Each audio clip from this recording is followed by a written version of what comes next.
in Dodge City and in the territory on west, there's just one way to handle the killers and the spoilers, and that's with a U.S. Marshal and the smell of gun smoke.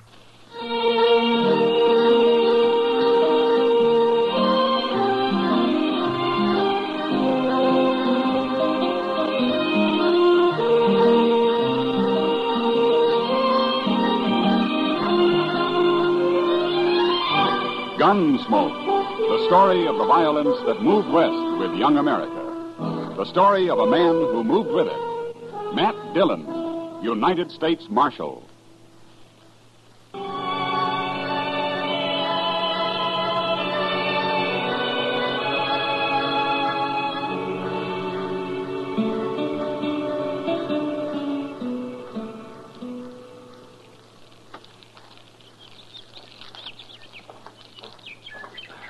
I got a horse's saddle, Mr. Dillon. I'm so hungry I could eat a whole hog. Well, all the hog you got this morning's cooking on that stick right there, Chester. Is it done? That depends on how hungry you are. It's done.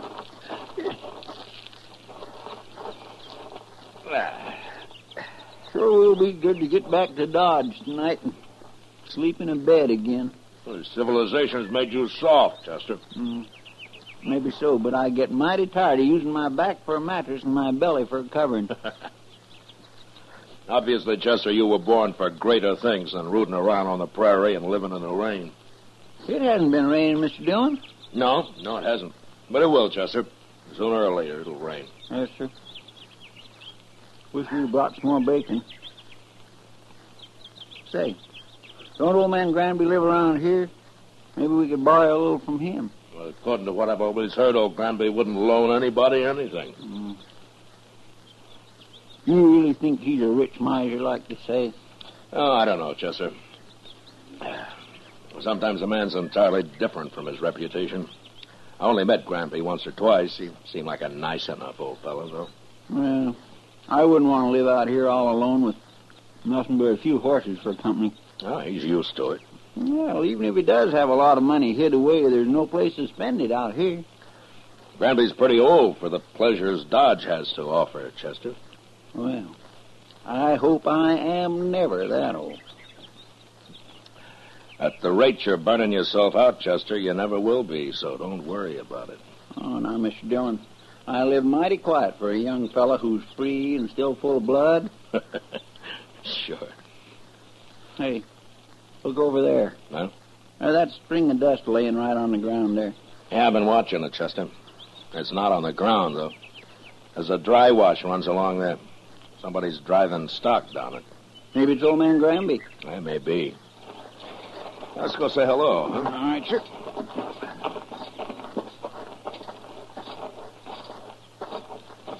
If it is old man Granby, we might just ask him about a little bacon, huh? Well, we can ask. There's no harm in that.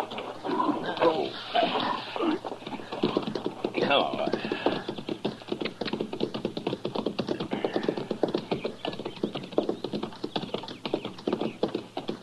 Now, that's horses down there, Chester. Yes, sir. I can see their heads now. I don't see anybody driving them. Now, he'll be along in a minute. Now, let's wait here. Oh.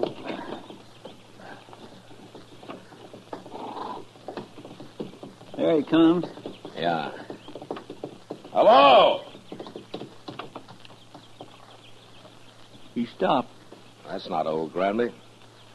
Let's ride down and say hello anyway.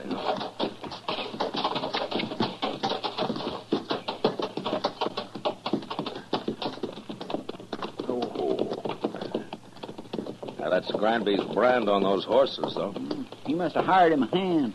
Yeah, maybe.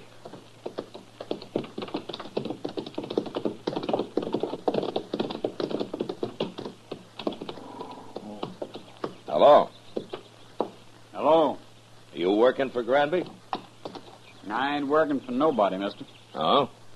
And where is he? Where's who? Granby. I don't know no Granby. Well, those are his horses you're driving. Oh, they are? Yeah. I ain't driving them. What do you mean? They got ahead of me in the wash here, that's all. I see. You a cowboy? Yeah, sure. I'm a cowboy. Well, you don't look like one. You don't ride like one, either. You're asking the questions, mister. No decent cowboy would run another man's horses down a dry wash just because he didn't want to get up on the bank and ride around them. I told you they got in front of him is all. How come you're not carrying a gun? Does a man have to carry a gun? No. I'll bet you're the only man within 1,000 miles of here who isn't carrying one. Maybe I got a better conscience than the rest of you. Maybe. Look, mister, you've run those horses about 5 miles off of old Granby's place. You want to give us a hand, we'll run them back. I'm in a hurry. It won't take long. The old man might be a couple of days finding them if we don't. You worry about him. I got to get into Dodge. We'll ride in with you. Afterwards. I ain't going to do it. Look a lot better if you did. I'd like to, mister, but I can't wait. I'm leaving now. So long. You gonna let him go, Mr. Wait a Dillon? minute, Chester. I'll let him hear what lead sounds like. No, don't shoot!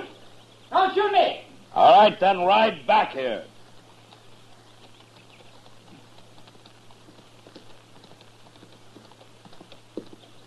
Don't kill me, mister. I'm not going to kill you. Unless you try to run away.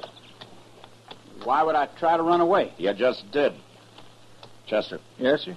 ride down the bank and have those horses off. Start them back up the wash. We'll be out of here by the time they're back. All right, Mr. Dillon. You stay right close to me, fella. And don't try anything smart. When we get to Granby's, if he says it's okay, then you can go wherever you like. I don't know Granby. Never been there. Well, we'll show you the way. Come on, let's get up on the bank.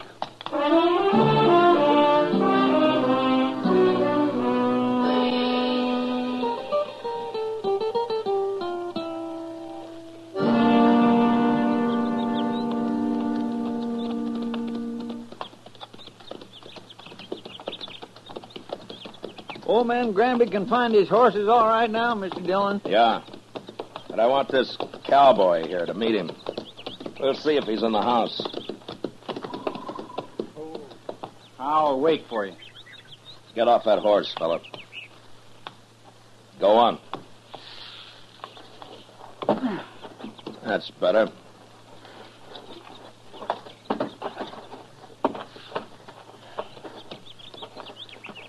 Come on. We'll take a look.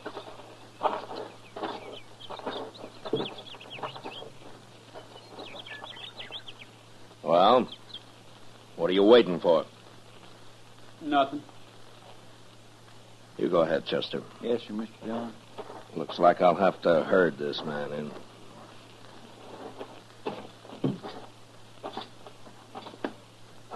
You've been kind of balky ever since we ran into you, mister. I don't like being dragged around. I never did. I just want you to meet old Granby. He'll be grateful for you, helping run his horses back here. I know what you think, mister. You think I was stealing them horses. Well, I never heard of the old man. I was never near this place. Yeah, so you told me. But you're here now. I ain't afraid of you or nobody. Then let's go into the house. Come on.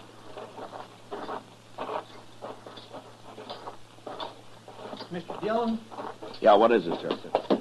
old man Granby, he's in there. Oh, what's wrong? Right in the room there, Mr. Dillon. He's hanging there. What? Somebody's gone and hung him right in his own house. I don't want to see him anymore. You go take a look. Pull your gun and hold it on this man, Chester. If he makes a move, shoot him. Yes. Now, you just stand there real quiet like. I ain't gonna do nothing. You sure ain't. Just because I happen to be in the country don't mean I killed nobody. Mr. Dillon will decide about that. Who is this Mr. Dillon, anyway? He's a United States Marshal, that's who. A marshal? Looks like you run into the wrong people, fella. I'll hold your gun, Chester. Search it. All right, here. Get around. All right.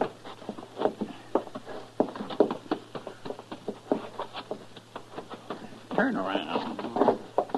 The house is all torn up. He must have been looking for old Granby's money. I was never in that house. There's nothing on him. Not a thing. All right, Chester, here's your gun. Catch it. Thank you.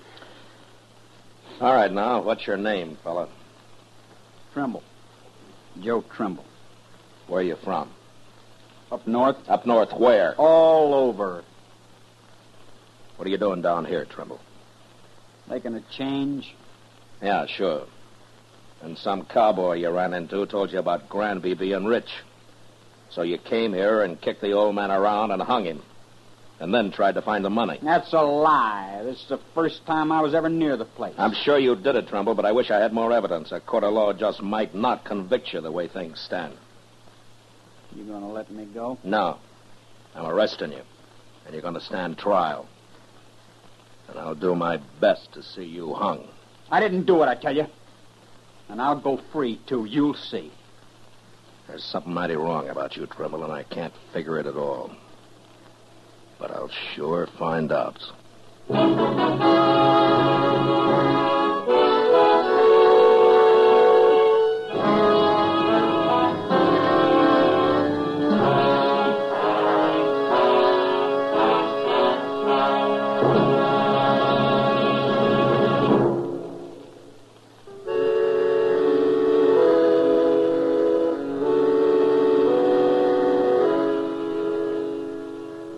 We let Joe Trimble dig a grave out behind the house.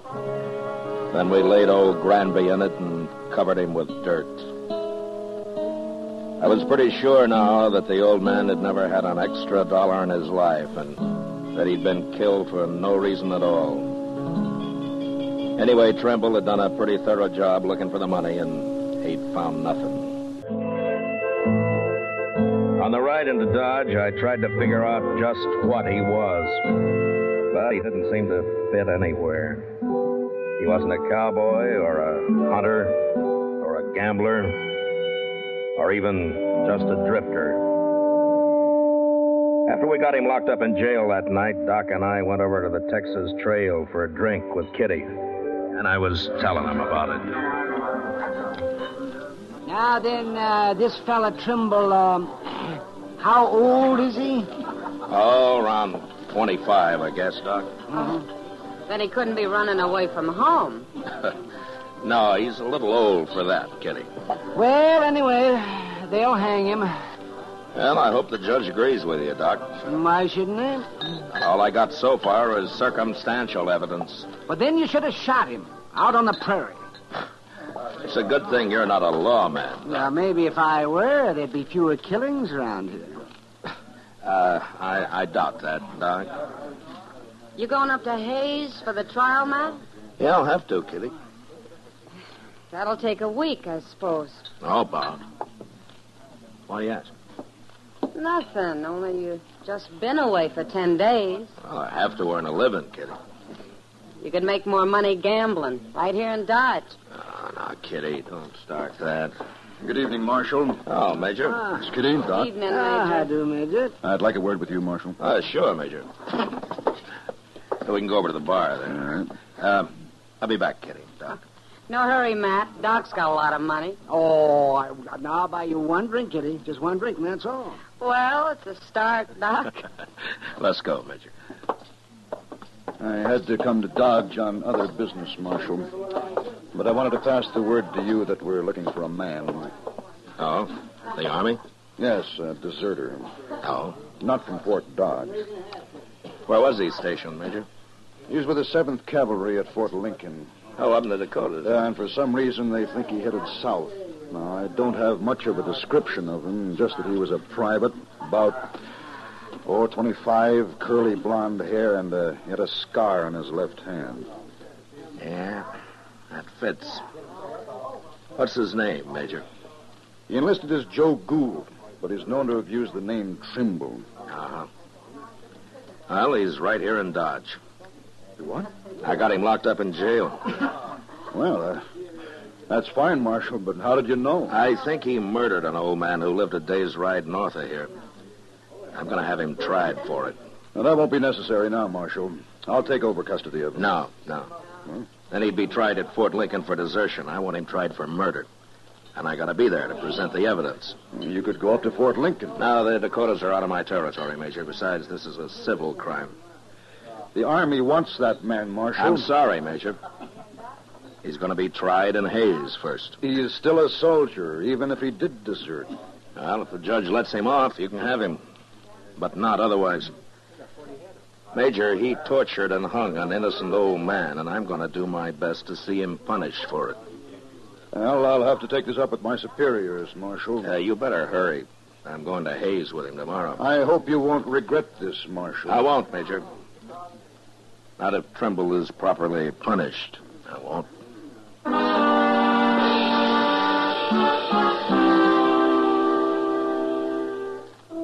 I didn't wait till morning, but started up for Hayes with Joe Trimble that night. The trial lasted a week, and in spite of all the arguments I made, the judge finally decided that there wasn't enough real evidence to convict him. I even tried to make Trimble confess, but he was too smart for that. So there was nothing to do but bring him back, turn him over to the Army. I sent word to Fort Dodge, and the next morning, the Major himself appeared to take him into custody. Well, Marshal, it looks as though you didn't have much of a civil case after all. He killed old Granby. I know he did, Major. But after all, the law's the law. Yes, and in the Army, orders are orders. I'm just sorry your judge didn't convict him after all. Oh, is that so? Chester. Yes, sir? Bring Trimble out, huh? All right, sir. Major, I'll give the Army credit for one thing. Uh-huh. What's that? Trimble and I rode back some 80 miles yesterday, and when we got here, he wanted to sit up and play cards with Chester. Well, there may be some bad men in the cavalry, Marshal, but they're all tough. Here he is, Mr. Dillon. Well, he's yours, Major. Private Trimble, sir. You're under military arrest, Private. Not privileged to salute. Besides, you enlisted as Private Gould, not Trimble. Yes, sir. Report to the guard outside. Yes, sir. Just a minute, Trimble. You, know that you're mighty lucky, don't you? You should have died for what you've done. I told you I'd go free, Marshal. It'll catch up with you someday, Trimble. It always does somehow. That's all I wanted to say. Yes, sir.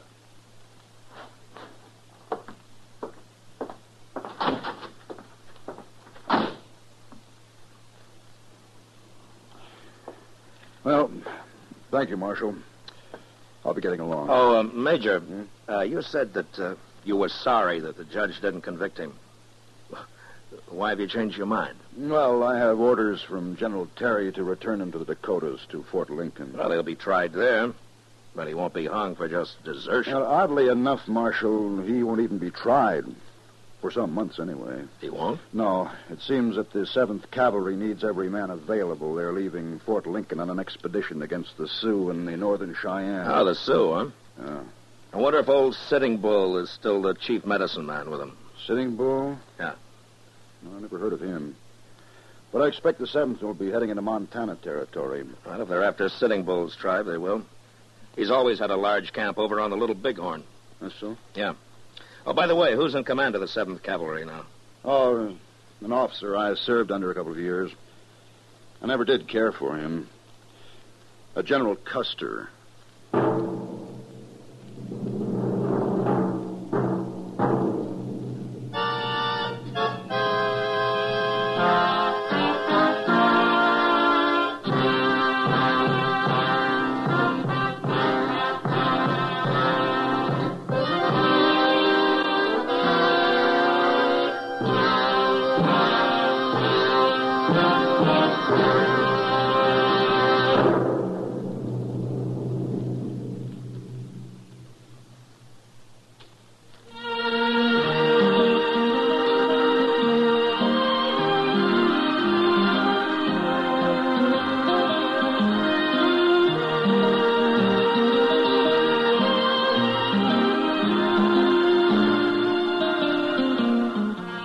Gunsmoke, under the direction of Norman MacDonald, stars William Conrad as Matt Dillon, U.S. Marshal. Tonight's story was specially written for Gunsmoke by John Meston, with music composed and conducted by Rex Corey. Featured in the cast were Sam Edwards and John Daynard. Parley Bear as Chester, Howard McNear as Doc, and Georgia Ellis as Kitty. Ken Peters speaking. Join us again next week as Matt Dillon, U.S. Marshal, fights to bring law and order out of the wild violence of the West in Gunsmoke.